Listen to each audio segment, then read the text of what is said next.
वैसे हमारे इस सिलेबस में ये जो केस स्टडी का टॉपिक आया ना, ये सबसे इम्पोर्टेंट है। मैं समझता हूं कि अगर आप हर चैप्टर की 5 से 6 केस स्टडी से डिस्कस कर लो तो वो चैप्टर का ओवरव्यू हो जाता है। केस स्टडी सही मायने में ना आपको सोचने के लिए मजबूर करता है। मतलब एक स्टोरी टाइप आ गई, फिर उसमें हमें सोचना पड़ गया कि और सर आंसर छोटा सा ही निकाल सकते हैं, बट वो सारी कहानी के कारण हम बड़ा कुछ सोचने लग जाते हैं। हाँ बिल्कुल सही बात है।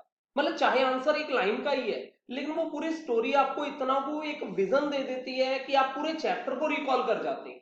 और अगर ऐसी 5 से केस स्टडीज कर ली जाए अलग अलग बुक में से, क्योंकि हर अलग ऑथर ने अलग लेवल पे केस स्टडी सेट करनी है, तो वो अगर एक ही बुक में से 4 केस स्टडी उठाओगे ना, तुम्हें फर्स्ट और सेकंड थर्ड सेम ही मिलेंगी।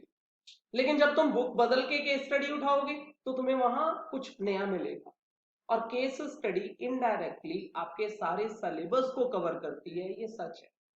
इसलिए हमारा सेंट्रलाइज एरिया क्या रहना चाहिए, अलग अलग चैप्टर पकड़ो, केस स्टडी। अच्छा, केस स्टडी अकेले करने में मजा नहीं आता, केस स्टडी डिस्कशन में मजा आता है।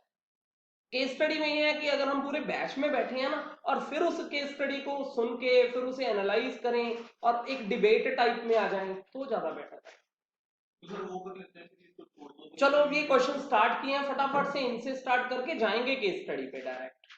एक फर्स्ट क्वेश्चन ही देखना जरा। कनु पार्टनर है किसी फर्म की, she withdrew 6,000 in the beginning of each 12 plus quarter. 3, 12 plus 3 upon अब ईच क्वार्टर बोला है, ये भी देख लेना क्या पूरा कंप्लीट ईयर है। हाँ बोला नहीं तो कंप्लीट ईयर ही है।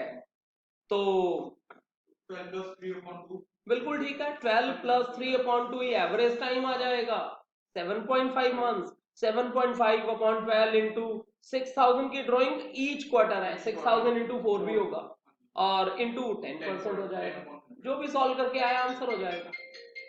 इजी लगा। Second question, balance of partners current account का। जो करंट अकाउंट होता है ना उसका डेबिट क्रेडिट कोई भी बैलेंस हो सकता है। हाँ, कैपिटल का जो बैलेंस है वो हमेशा क्रेडिट होता है। कैपिटल का बैलेंस क्रेडिट ही होता है, बट करंट अकाउंट का बैलेंस डेबिट क्रेडिट कुछ भी हो सकता है। तो करंट अकाउंट में लॉस भी आना होता है, तो due to loss current account loss excess हो जाएगा तो डेबिट बैलेंस हो जाएगा। लॉस ज्यादा होगा तो डेबिट, अगर प्रॉफिट होगा तो क्रेडिट हो जाएगा। ये 1 जनवरी को कोई लोन दिया था 1 लाख का किसी पार्टनर ने, एग्रीमेंट हुआ नहीं है, मार्च की क्लोजिंग है, तो जस्ट 3 मंथ्स का इंटरेस्ट दे देंगे 6% के रेट से। 6%। हाँ 6% के रेट से। Fourth question, which one of the following item can't be recorded in profit and loss appropriation account में नहीं आती हैं। मतलब चार्ज देखो तो ढूंढो, कोई चार्ज है question. Rent pay. According to P and L account net profit हमें 420 गिवन है, किसी पार्टनर की सैलरी 5,000 पर मंथ है। कंप्लीट क्वेश्चन सामने रख दूं। सर आंसर एंड पहले हटा दो, आंसर कोई बात नहीं, अब आ गया है सामने। तो 5,000 पर मंथ हमारा सैलरी है, 60,000 तो सैलरी हो गई, कमीशन 10,000 है, 10,000 वो हो गई, 70,000 तो सीधे ही माइनस हो जाएगा। इंटरेस्ट ऑन ड्राइंग की भी फिगर गिवन है, यहाँ तो इजी क्वेश्चन है, सारी फिगर्स गिवन है। 420 में से 70,000 माइनस होना है, 4,000 ऐड होना है। डेट जरूर देख लो, कंप्लीट ईयर है, हाँ जी कंप्लीट ईयर है। Net profit as per P and L appropriation account will be, net profit as per appropriation account. Actually इसे नेट प्रॉफिट नहीं डिविजिबल प्रॉफिट पूछना चाहिए, ये गलती कर गया। सर नेट प्रॉफिट में अक्सर नेट प्रॉफिट और डिविजिबल प्रॉफिट में डिफरेंस सुनो क्या। पी एंड एल एप्रोप्रिएशन में बिल्कुल स्टार्टिंग में जो लिखते हो ना वो नेट प्रॉफिट होता है, बाय नेट प्रॉफिट। जो पी एंड एल अकाउंट से ट्रांसफर होके आता है वो नेट प्रॉफिट होता है। सर नहीं सर, जो पीएनएल की स्टार्टिंग में वो ग्रॉस प्रॉफिट होता है। पी एंड एल एप्रोप्रिएशन की स्टार्टिंग में जो लिखते हैं वो नेट प्रॉफिट होता सर है। एक चीज पूछनी है, जब इन्होंने देखो ये एक्चुअली ये डिविजिबल प्रॉफिट पूछ रहा है, तो डिविजिबल प्रॉफिट आपका आंसर हो जाएगा 420 में से 60,000 माइनस हो गया, 4,000 ऐड हो गया। 5,000 पे सैलरी, 70,000 माइनस हो गया, 5,000 सैलरी मंथ की है, 12 महीने की, 12 मंथ की कितनी हो गई 60,000। 60,000 पे सैलरी माइनस होगी, 10,000 कमीशन माइनस होगी, 70,000 माइनस हो गया, उधर से 4,000 ऐड हो गया, 354। 354 आंसर। पेपर ये ज्यादा इजी है, देखो कोई टीचर जितनी मर्जी कोशिश कर ले, वो 40 क्वेश्चंस में से 5 से ज्यादा टफ क्वेश्चन नहीं ढूंढ पाएगा। सच है ये। 40 एमसीक्यू क्वेश्चंस में 40 एमसीक्यू क्वेश्चंस में 5 से ज्यादा टफ क्वेश्चन नहीं ढूंढे जा सकते। सर हमारी मैडम बड़ी गब्बी है। जैसी मर्जी हो, जहां से मर्जी ढूंढे, आपने भी तो सारा कुछ करके जाना है, ये भी तो सोचो। जिस बच्चे ने 2 बुक्स पढ़ ली हो उसको वैसे ही कोई एरिया ही नहीं बचता, कोई नए क्वेश्चन कहां से बना लाएंगे वो। अगर आपको सारा कॉन्सेप्ट आता है तो क्वेश्चन कैसे हो सकता है कि आप नहीं कवर कर पाओगे। अगला क्वेश्चन देखो, मेरे साथ केस स्टडी पढ़ना जरा। इंडिया लिमिटेड इनकॉर्पोरेटेड, मतलब इस दिन इन्होंने अपने आप को रजिस्टर करवाया है 1 अप्रैल 17 with registered office in Mumbai. Capital clause of memorandum of association reflected. अच्छा, कंपनी की मेमोरेंडम में उसकी कैपिटल डिसाइड होती है, कैपिटल कितनी मैक्सिमम इशू कर सकते हैं। और इनकी कैपिटल रजिस्टर्ड है 8 लाख के साथ रुपये लिखा है कि नहीं? नहीं लिखा, मुझे नहीं नजर आ रहा। दैट मीन्स 80 लाख की कैपिटल है इनकी। 8 लाख शेयर्स ऑफ 10 ईच है। 80 लाख ऑथराइज कैपिटल है, 1 लाख प्रेफरेंस शेयर भी है, 50 का एक है, 1 लाख भी काउंटिंग है, 50 लाख ये हो गया, 50 और 80 1 करोड़ 30 लाख की ऑथराइज कैपिटल हो गई। समझ गए ना? Since some large investments were required for building an machine, the company in consultation with vendor, ये कोई बिजनेस है, उसको इन्होंने 1 लाख शेयर इशू कर दिए। मतलब किसी से मशीन खरीदी थी, बिल्डिंग खरीदी थी, उसको भी बदले में शेयर दे दिए। कितने? 1 लाख इक्विटी शेयर उनको दे दिए एंड 20,000 प्रेफरेंस शेयर भी दे दिए in consideration of the asset purchase at par. ठीक है, एट पार मतलब सारी पैसे, मतलब 100 वाली चीज 100 रुपए पे इशू की है। एट पार का मीनिंग ये होता है। डिस्काउंट मीन्स सस्ते में इशू किया है, प्रीमियम मीन्स महंगे में इशू किया है। अगर मैंने किसी को प्रीमियम पे शेयर इशू करने हो, मैंने किसी को 4 लाख रुपए देने हो, प्रीमियम पे शेयर इशू करूं तो मुझे 4 लाख रुपए के शेयर नहीं इशू करने पड़ेंगे। मतलब शेयर कम दे दूंगा, प्रीमियम मिला के वो कवरेज हो जाएगी। पार का मतलब उतनी ही वैल्यू के मैंने शेयर दे दिए।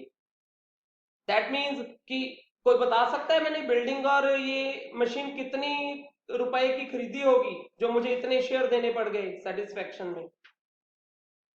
1 लाख इक्विटी शेयर दिए, 10 का एक है तो 10 लाख ये हो गया। 20,000 प्रेफरेंस शेयर दिए, 50 रुपए का वो एक है, 10 लाख हो गया। नहीं, 10 लाख हुआ है, जीरो और है। 20 लाख इसका मतलब मैंने बिल्डिंग और मशीन परचेज की है। आगे सुनो, बिसाइड दिस कंपनी को इसके अलावा 2 लाख शेयर इन्होंने मार्केट में इशू किए हैं, जिसकी पेमेंट 3 रुपये एप्लीकेशन, 2 रुपये अलॉटमेंट, 3 रुपये फर्स्ट कॉल और 2 रुपये फाइनल कॉल पे रिसीव करनी है। Till the second call has not yet been made, second call अभी नहीं मांग रहे। All the share holder have paid except Mr A did not pay allotment and call on his 300 shares. Mr B who did not pay first call on 200 shares. Shares of Mr. A were then forfeited and out of them 100 shares were reissued at 12 rupees.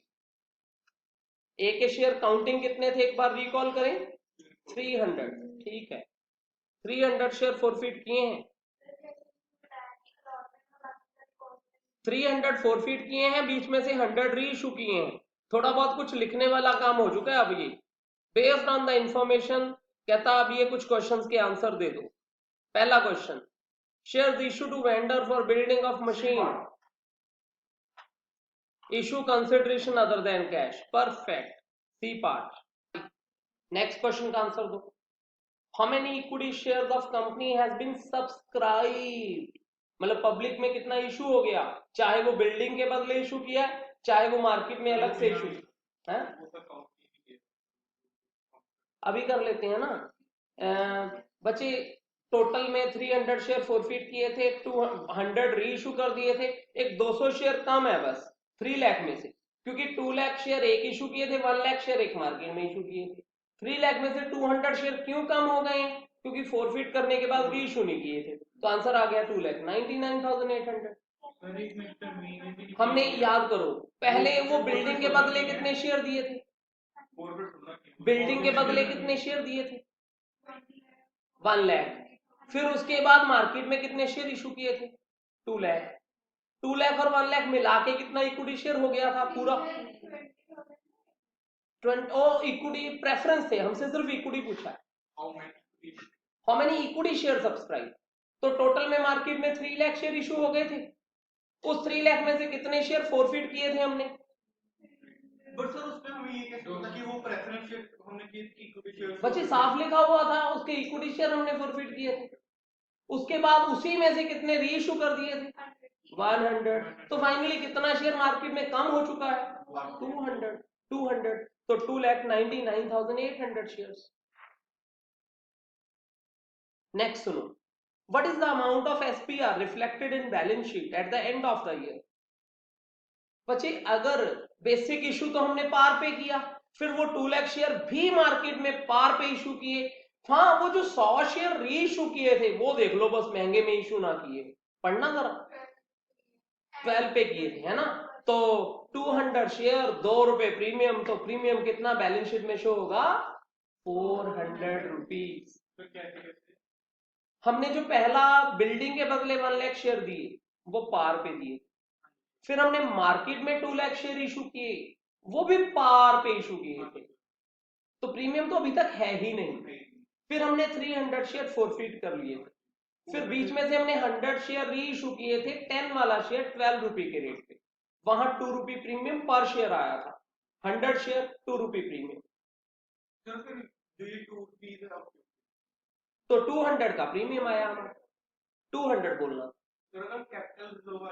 वो तो reissue के बाद capital reserve में वहां देखूंगा कि उन 100 share पे हमें प्रॉफिट कितना हुआ था।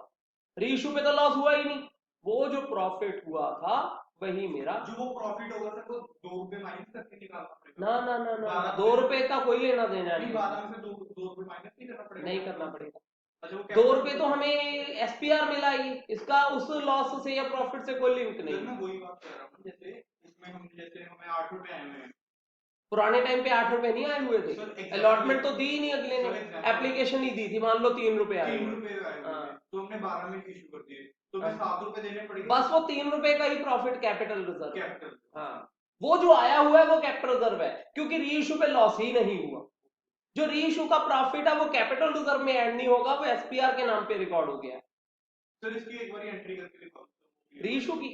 रीइशू की entry bank debit to capital to SPR, share capital to security premium reserve. हाँ बस। और कैपिटल और share forfeiture to capital reserve. Capital reserve forfeiture में से आना होता है, यहाँ रीइशू में फॉरफीचर आया ही नहीं, ना डेबिट ना क्रेडिट। वो मैं उसको मिक्स कर गया कि अगर हमने शेयर डिस्काउंट किए होते फिर वो। एक लास्ट क्वेश्चन भी बता दे, what amount of share forfeiture would be reflected in the balance sheet? बच्चे शेयर फॉरफीचर बैलेंस शीट में तभी शो होता है अगर शेयर री इशू ना किए जाए। अगर शेयर री इशू फॉरफिट कर लिए जाएं बट री इशू ना किए जाएं तो शेयर फॉरफीचर बैलेंस शीट में शो नहीं। 200 शेयर्स है, फिर याद करो उन्होंने एप्लीकेशन का क्या दिया था, चेक करना पीछे क्वेश्चन में। तो 600 आएगा। एप्लीकेशन किस रेट से पे की थी? है 3 रुपी, 600 रुपए आएगा। चलो ना नहीं, 200 शेयर और इंटू 3 600 इंटू। अरे इन्होंने क्या, ये किसी बच्चे ने टेक किया है, बच्चा गलती नहीं करेगा, इन्होंने का क्या मतलब है? हाँ, ये तो किसी बच्चे की अटेम्प्ट है जिसकी गलत है, आंसर चेंज हो, इसके तो मार्क्स कट गए। हाँ, समझाओ भाई कैसे? 300 शेयर वो जो मतलब लास्ट में 100 शेयर थे उनका तो करना ही क्योंकि वो 450 किए। रिकॉल कर लो, 300 शेयर फॉरफिट किए थे, 100 रीइशू कर दिए थे, रीइशू करते ही वो कैपिटल रिजर्व वाली साइड चला गया। अब शेयर फॉरफीचर के नाम रह गए 200 शेयर जो शेयर नहीं रीइशू की, और उनसे पर शेयर 3 रुपी मिले हुए हैं। 200 शेयर 3 रुपी, 600 रुपए होते। नेक्स्ट केस भी देखना जरा।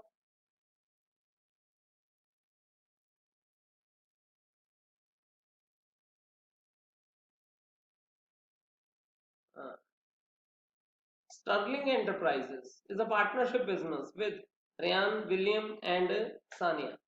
पार्टनर्स हैं, ये इलेक्ट्रॉनिक आइटम की सेल में और इक्विपमेंट्स में इन्वॉल्व है। तो 3 पार्टनर का मतलब हाँ, कैपिटल कंट्रीब्यूशन 50 लाख और 80 लाख, और profit sharing ratio 558.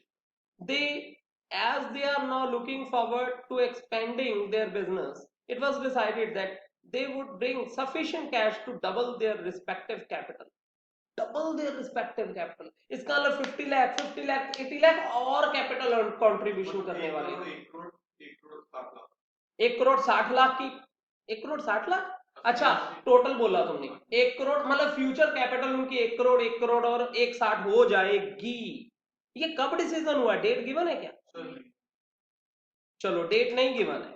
It was duly followed by Aryan और विलियम. ये पहले दो पार्टनर है. हाँ, पहले दो पार्टनर ने तो कहते ऐसा कर लिया, बट सानिया कुछ ऐसा नहीं कर पाई. Ultimately it was agreed that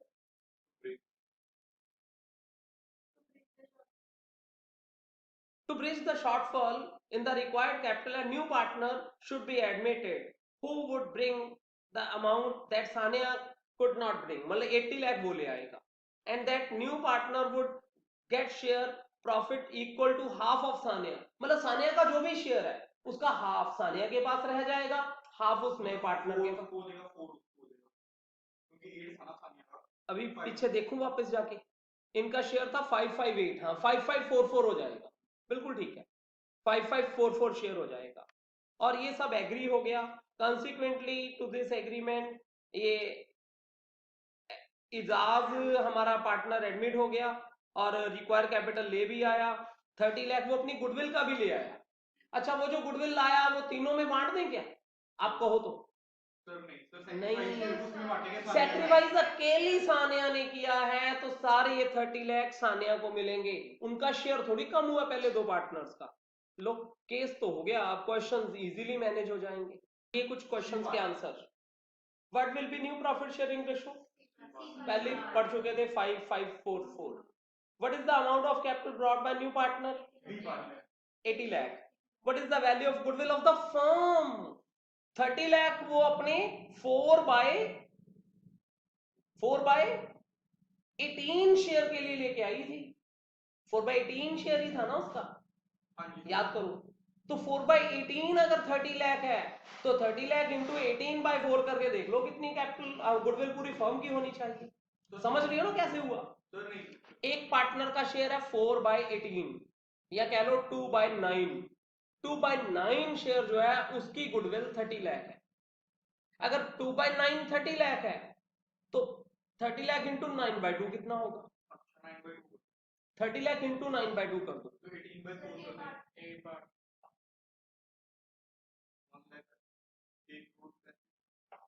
हाँ, 30 लाख तो वही था, पढ़ना ही है. सर ऐसे भी तुम्हारी एंट्री कराओ.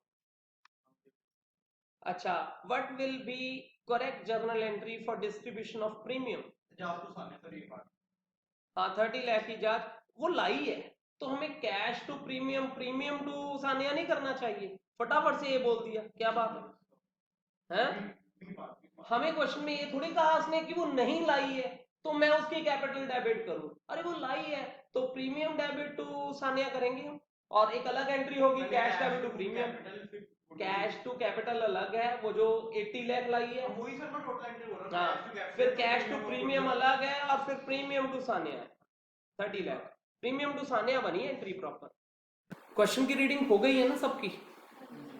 रशीद कोमल पार्टनर्स है. Over the years they have built, इधर तुम भी तो पार्टनर्स हैं तो इन्होंने अपना बिजनेस का एक रेपो बनाया है. They believe that they should calculate the goodwill of the firm for better future purposes. The accountants introduce them to concept of goodwill by stating certain features of goodwill on the basis of certain. हाँ जी बच्चे, थोड़ा goodwill based question है, easily समझ लो. The accountant then calculate the goodwill by taking into consideration the following facts about business. क्या facts हैं? Capital of partners दोनों की given है 30,000 and 20,000. During the last financial year, firm earned profit. Last year का profit, इसको average profit बोलते हैं. Average profit पता है, नॉर्मल प्रॉफिट पता है, कैपिटल पता है. कैपिटल का नॉर्मल प्रॉफिट मतलब 20% कर देना, नॉर्मल प्रॉफिट आ जाएगा. 50,000 का 20% इज 10,000। आप एवरेज कमा रहे हो 15,000, नॉर्मल प्रॉफिट है 10,000। बाकी आप देखते हैं कैसे वो गुडविल तो पूछते हैं हमसे। प्रॉफिट 5,000 सुपर प्रॉफिट 5,000 हो गया। अब आगे चल के अगर सुपर प्रॉफिट बेस्ड गुडविल पूछी तो वो आंसर हो जाएगा, एवरेज प्रॉफिट बेस्ड पूछी तो वो हो जाएगा। अभी तो एक सिचुएशन दे दी आपके सामने। अब first question, which of these features stated by accountant about goodwill is incorrect? B बात नहीं। It is not valuable when business is sold। गलत बोला इसने, बी पार्ट ठीक है। 42 question, which of these factors must have been taken by accountant to lay down guidelines for calculation of goodwill? Location बिल्कुल ठीक है, नेचर ठीक है, मार्केट सिचुएशन ठीक है, अलावा अब आएगा। ये सारे क्यों यहाँ आता है तुम्हें सब कुछ? फिर ये कौन सा आता है तुम्हें? इकोनॉमिक्स से ज्यादा टफ है ना अकाउंट्स। इधर तू कोई बात नहीं, इधर देख कब है पेपर? बोर्ड तुम्हारा स्कूल का एग्जाम है। व्हाट इज 10 to 15 मिनट एक केस को तो समझ ले, फिर चले जाना। 15 मिनट में कौन सा वो ज्यादा कर लेनी है हमने, तो थोड़ी फुल डिवोशन से 15 मिनट इधर दे दे, फिर सारा दिन इकोनॉमिक्स पढ़ना, फिर बाकी की सारी रात बिजनेस पढ़ना। What is capitalised value of business? Capitalised value का मीनिंग होता है सुपर प्रॉफिट, या कैपिटलाइज्ड वैल्यू बोला है, एवरेज प्रॉफिट डिवाइड ना ना ना ना ना ना, super profit divide normal rate करेगा तो वो गुडविल आ जाएगी। कैपिटलाइज्ड वैल्यू ऑफ बिजनेस का मीनिंग होता है उतना प्रॉफिट अर्न करने के लिए जो भी आप बिजनेस में कमा रहे हैं कितनी कैपिटल की रिक्वायरमेंट है। नॉर्मल अर्निंग रेट 20% है, आप 15,000 में प्रॉफिट कमा रहे हैं, मुझे याद है अभी पढ़ा हमने, 15,000 डिवाइड 20 into 100, दैट मीन्स कि 15,000 रुपए कमाने के लिए 15% रेट के अकॉर्डिंग सोचो। 15,000 कमा रहे हो आप, 20% आपका अर्निंग रेट है, तो आपको इसके लिए कितनी कैपिटल चाहिए? 7,50,000। समझ रहे हो कि नहीं? अच्छा एक जीरो ज्यादा ले ली मैंने, जीरो ज्यादा नहीं, इधर जीरो कैंसल है, तो 75,000 5 टाइम्स ही आना था, 20 into 5 is 100। तो कैसे? थोड़ा मेरे साथ सोचना जरा। इधर क्वेश्चन ये है कि आप बिजनेस में कितना पैसा इन्वेस्ट करते हैं जिसपे 20% अर्निंग आती है। मतलब आपकी बिजनेस की कैपिटल का 20% आपको 15,000 रुपए मिल रहा है, ऐसा गिवन। तो आपसे पूछना चाह रहा है बताओ कितनी कैपिटल इन्वेस्ट की होगी हमने, कैपिटल आपसे पूछ रहे हैं, सोचो और बताओ। हाँ इक्वेशन है, उसे शिफ्ट कर दो बस। सर क्यों सर इन्होंने तो कहा कि 20% में अपनी कैपिटल का मिल रहा है, तो 50,000 का 10% हम ज्यादा कमा रहे हैं। ना ना ना ना ना, हम ज्यादा कमा रहे हैं, उसने यही बोला कि हमारी प्रॉफिट की कैपिटलाइज्ड वैल्यू क्या है, हमने क्या कैपिटल इन्वेस्ट किया है वो सेकेंडरी। इधर मेरे लेवल पे आके सुनो और समझो, सुनना। वो हमसे क्वेश्चन में ये कहना चाहता है कि आप जो प्रॉफिट कमा रहे हैं उसके लिए कितनी कैपिटल होती तो इतना कमाते, capitalised value of profits. Normal बंदों के लिए वो कितनी कैपिटल इन्वेस्ट करते हैं? हाँ वो तो हमारी रेपुटेशन है ना कि हम बिना पैसे लगाए भी ज्यादा कमाए जा रहे हैं, वो तो ड्यू टू रेपुटेशन है। एक नॉर्मल एक नया बिजनेस होता तो इतना पैसा कमाने के लिए उन्हें कितनी कैपिटल इन्वेस्ट करनी पड़ती, ये है क्वेश्चन प्रॉपर। आप समझे कि नहीं? तो 75,000। Next question, what is goodwill by super profit 4 year purchase? ये तो इजी है, अभी थोड़ी देर पहले हमने सुपर प्रॉफिट सोचा था 5,000 कैलकुलेट किया था और 4 ईयर परचेज बोल दिया इन्होंने। सर आप निकाल के दिखाओगे formula. 4 number of year purchase multiply number of year purchase मतलब जितना बोला होगा इनटू ये है, मुझे आता है। सुपर प्रॉफिट निकाल के दिखाऊं? एवरेज प्रॉफिट ऑलरेडी गिवन है 15,000। नॉर्मल प्रॉफिट होता है capital into normal percentage.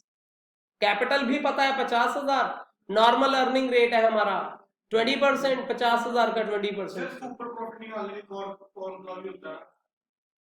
Super profit का यही फॉर्मूला है, average profit minus normal profit, बस यही है। और जो सुपर प्रॉफिट मेथड से अगर हमें प्रॉफिट गुडविल निकालने हो तो super profit into number of years, हाँ यही सब फॉर्मूला, यही फॉर्मूला है। तो business last question, what is goodwill by capitalization method? Capitalization method में दो फॉर्मूला होते हैं, दोनों में से कोई भी यूज कर सकते हो, हाँ कोई भी जो आपका मन करे, जो आप कहो, बोलो कौन सा फॉर्मूला प्रेफर करो। हाँ सुपर प्रॉफिट फाइंड किया ही हुआ है, super profit divide normal rate into 100, super profit divide normal rate into 100, बस। नॉर्मल रेट हाँ सुपर प्रॉफिट 5,000 हो गया, 5,000 डिवाइड 20 इंटू 100, हाँ क्या आंसर आया?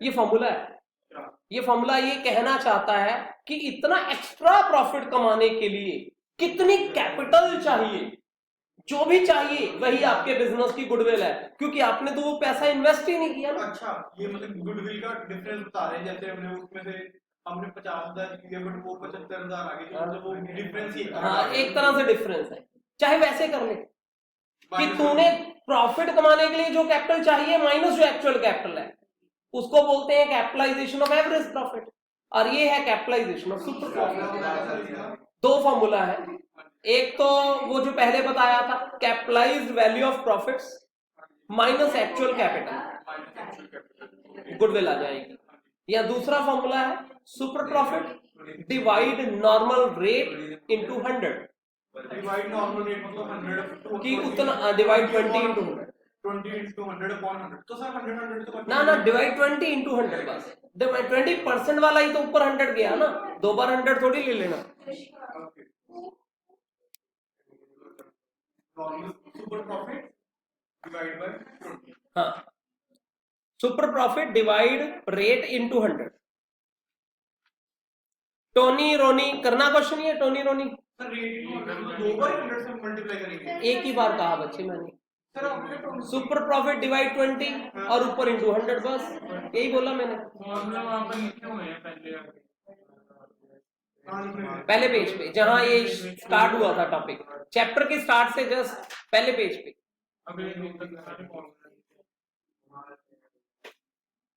हाँ जी टोनी रोनी, होमवर्क में करोगे या अभी करेंगे?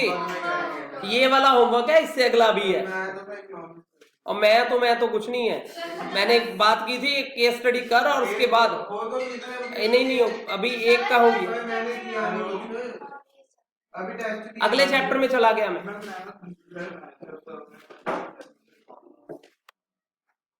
अगले चैप्टर में चेंज इन रेशो का एक केस स्टडी है, करो ये क्वेश्चन करना है, उसके बाद कुछ अपने टॉपिक पे जाना।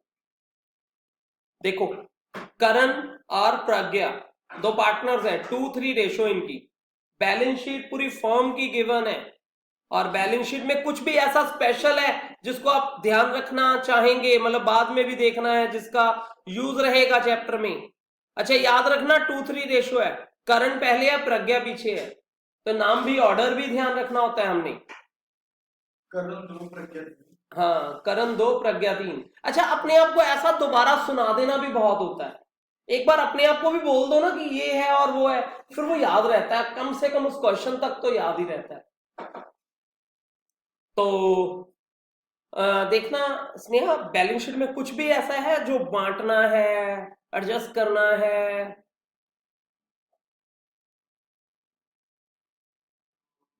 नहीं है। वैसे क्या ऐसा कुछ होता जिसे आप बांटते या एडजस्ट करते, कुछ ऐसा क्या होता? Journal reserve, goodwill, advertisement suspense, workman compensation reserve, investment fluctuation reserve, इनमें से कुछ होता तो आप उसको अलग से ध्यान रखते। अब चलो क्वेश्चन पढ़ते हैं। अब पार्टनर्स ने डिसाइड किया कि अब वो रेशो इक्वल रखेंगे, कहां 2:3 था, कहां 1:1 होगा, 2:3 मतलब 40% 60% था, 50-50 होगा, तो करण को 10% को मैं 1/10 कह सकता हूं गेन, करण का गेन 1/10, प्रज्ञा का लॉस, सेक्रीफाइस 1/10। ये 1/10 पे कंफ्यूजन तो नहीं? वैसे भी माइनस करके देखोगे 1/10 आएगा, 2/5 माइनस 1/2। ठीक है, आगे बढ़ते हैं। तो लैंड बिल्डिंग बुक में कितने की शो हो रही है? 10 लाख, नहीं 10 लाख। अब उसकी रिवाइज वैल्यू क्या रखना चाहते हैं? और मशीन है 1840, रखनी है 1640, 2 लाख डाउन जाएगी। इनको दो एसेट्स को रिवैल्यू करना है। बच्चे रिवैल्यूएशन रेशो में भी होता है, चेंज इन रेशो में भी रिजर्व और रिवैल्यूएशन की ट्रीटमेंट लेनी है, सेम ही है वो। समझ गया? मतलब 2 एंट्रीज हो जाएंगी, land and building to revaluation, revaluation to machine. और फिर वो जो रिवैल्यूएशन का चाहे आप एक ही एंट्री कर दो, आप ऐसा करो एक कर दो, land and building debit to machine to revaluation, चलेगा, प्रॉब्लम नहीं है। अच्छा लैंड एंड बिल्डिंग इंक्रीज हो रही है तो वो इंक्रीज हो रही है तो लैंड एंड बिल्डिंग बढ़ा दी, डेबिट कर दिया। मशीन रिड्यूस थी, मशीन क्रेडिट कर दिया, डिफरेंस रिवैल्यूएशन लिख दिया। अगली एंट्री में revaluation debit to old partner, old ratio, तब भी 4 लाख आएगा। आना तो सेम ही है, कंबाइन एंट्री कर रहे हो या आप अलग कर रहे हो तो वही बेसिक रूल है ना। अच्छा, गुडविल पूरी फर्म की 80,000 है, उसका 1/10 फ्रैक्शन ऑफ गेन और सेक्रीफाइस 1/10। करण का सेक्रीफाइस था, करण को करो क्रेडिट, प्रज्ञा को करो डेबिट। जिसका सेक्रीफाइस था उसको आज दे दो ना कुछ, तो उसको नीचे क्रेडिट करेंगे, उसको क्रेडिट कर दो, लो खत्म ही हो गया क्वेश्चन। प्रज्ञा को क्रेडिट करेंगे, नहीं प्रज्ञा का शेयर, अच्छा प्रज्ञा का कम हो रहा है तो प्रज्ञा का कम हो रहा है, उसको करेंगे क्रेडिट, करण को करेंगे डेबिट, गेन वाले पार्टनर को डेबिट करेंगे। What was the entry for revaluation in respect of machine? सिर्फ मशीन का पूछा, revaluation debit to machine, machine कम हो रही थी ना। अच्छा सर नहीं सर बी पार्ट आएगा, बी बोला। What was the final profit or loss on revaluation? Profit 4 lakh. What was gain or sacrifice share of for current? Sir gain या सेक्रीफाइस प्रॉपर बोलना, gain 1/10। What was current capital account balance? मतलब सारा कुछ करने के बाद current की capital कितनी हो जाएगी फ्यूचर में। देखो एक तो पहले से उसकी कैपिटल है, एक रिवैल्यूएशन का गेन उसके नाम पे क्रेडिट आ जाएगा, और एक गुडविल की एंट्री का कुछ पोर्शन करंट को क्या किया जाएगा, डेबिट कर दिया जाएगा। मतलब कुछ ऐड कुछ लेस, आंसर आ गया। डेबिट मतलब माइनस, डेबिट मतलब माइनस, ऐसे ही वर्बल कर देते हैं ना। करंट की कैपिटल बैलेंस शीट में देखना कितनी थी पहले से, 16 लाख रुपए में 4 लाख का 40% उसे मिलेगा, 1,60,000, 160 ऐड हो जाएगा।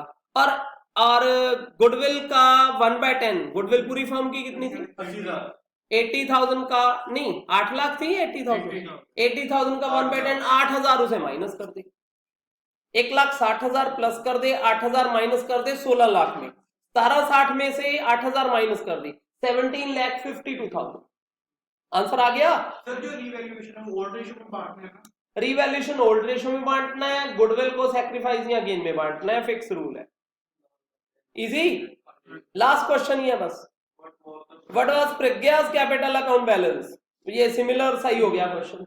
जो पुराना कैपिटल है, रिवैल्यूएशन का प्रॉफिट ऐड करो, गुडविल भी ऐड करो, क्योंकि उसे तो मिल रही है, उसे 8,000 ऐड करोगे आप, समझ रहे हो।